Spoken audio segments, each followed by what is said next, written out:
मी पांडुरंग भिकाजी कसबे, लोखंडे सावरगाव. माझ्या पत्नी सुनीता कसबे यांच्या गर्भपिशवीच्या आजारासाठी दीपक पाटील सरांकडे गेलो होतो. त्यांचं मी समजा मला त्यांचं चांगलं वाटलं, ह्याच्यामुळं आम्ही निर्णय घेतला. माझ्या आईला तसं हळूहळू दोन वर्ष झालं त्रास आहे, बट लास्ट इयरपासून तिला खूप जास्त त्रास व्हायला लागला. 1 वर्ष झालं तिला त्रास व्हायला लागला. मग आम्ही गव्हर्नमेंट हॉस्पिटल ट्राय केले, खूप जास्त प्रमाणात तिथेच ये जा केली. पोटात दुखायचं, जास्त पोटामध्ये दुखायचं, आकडून धरायचं. मग 7-8 दिवस जायचं, 9 दिवस जायचं. पण मी असे सरकारीमध्ये जाऊ इलाज करायला प्रयत्न केला. तिथं डॉक्टर म्हणे ऑपरेशन होऊ शकत नाही. तर का? तर म्हणले पिशवी गर्भावर सूज आहे की चरबी बी आहे की गाठ बी आहे, ह्याच्यासाठी व्हायचं काही शक्यता कमीच आहे. मी शिफ्ट झालो पुण्याला. मग पुण्याला पण आमची ट्रीटमेंट कंटिन्यू चालू होती. तिथे आम्ही बऱ्याच डॉक्टरांना दाखवलं. तिथे पण मी ही स्वतः सिस्टर आहे, सो मी माझ्या हॉस्पिटलमध्ये ही ट्रीटमेंट चालू केली की तिला 15 दिवसानंतरच पाळी यायला लागली, 8 दिवसानंतरच पाळी व्हायला लागली. त्यामुळे आम्ही अगोदर गव्हर्नमेंट हॉस्पिटल ट्राय केलं, नंतर 2-3 प्रायव्हेट हॉस्पिटल पण ट्राय केले अंबाजोगाईमध्ये.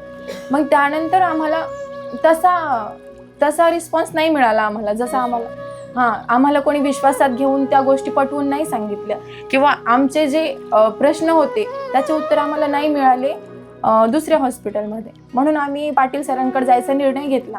त्यांनी नीट चांगलं समजून सांगितलं आम्हाला, काही त्रास होणार नाही, तुम्ही चांगले निश्चित राहा, तुम्हाला काही जाणवणार नाही, तुमचं चांगलं व्यवस्थित ऑपरेशन होऊन जाईल. सरांनी ज्यावेळेस आम्हाला 2 प्रोसिजर समजावून सांगितलं, एक टाके आणि एक विना टाक्याचं ऑपरेशन, असं ज्यावेळेस सरांनी आम्हाला समजावून सांगितलं.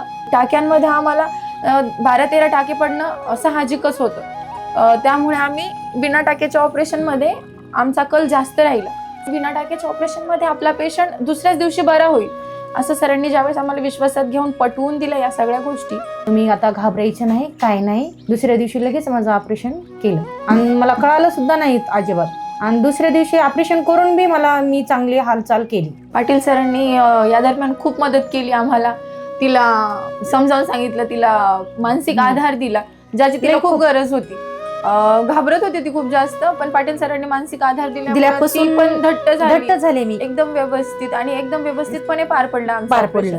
जसं माझ्या मनात पण, मी स्वतः सिस्टर असून माझ्या मनात पण भीती होती, पण ती भीती एकदम दूर केली. सरांच्या बोलण्यामुळेच आमचं अर्ध दुखणं तर कव्हर झाल्यासारखंच होतं. 50% झाल्या सरांच्या बोलण्यामुळेच आम्ही व्यवस्थित होतो, पण 50% त्यांची प्रोसिजर ज्या प्रकारे होती ती पण एकदम व्यवस्थित होती, सुरळीत होती. त्यामुळे आम्हाला खूप मदत झाली त्याबद्दलही.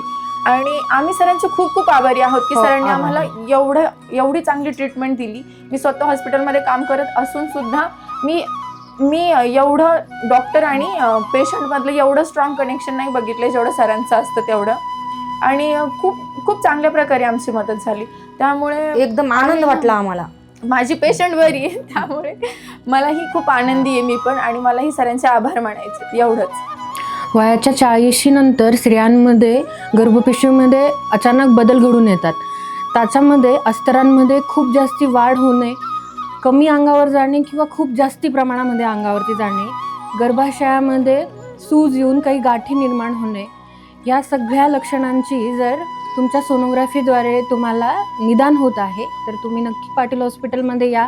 काही तपासण्या करून तज्ज्ञ डॉक्टरांकडनं सल्ला घ्या व त्यावर दुर्बिणीच्या ऑपरेशनमधून तुमच्या पेशंटची सुटका करून घेऊ शकतात.